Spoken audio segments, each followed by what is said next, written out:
marzo ricorre la giornata internazionale della donna, che guardate bene non ha niente a che fare con una festa, è il nostro promemoria. C'è una novità, perché queste lavoratrici e questi lavoratori hanno deciso di uscire dall'ombra, perché oggi sono qui a scioperare, a manifestare, a dire forte e chiaro a questa amministrazione e a questa azienda due cose.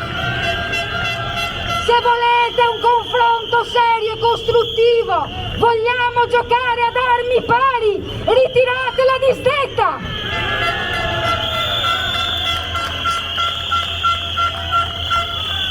Se per voi contano solo i soldi, quanto riusciamo a produrre? Allora dovete imparare ad investire nelle persone, nelle attività da svolgere, nei servizi al cittadino, nel futuro.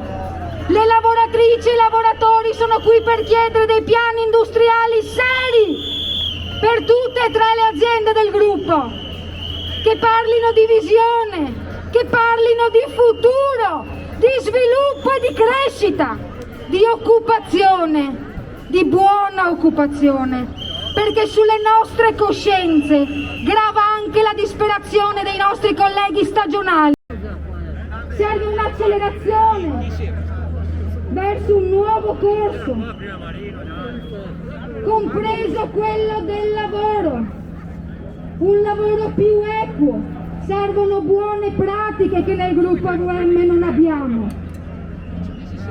Servono congedi parentali, serve contrattare lo smart working, non può essere un atto unilaterale del datore di lavoro, perché altrimenti diventa nuovo strumento di sfruttamento della nostra produttività. Serve una contrattazione inclusiva,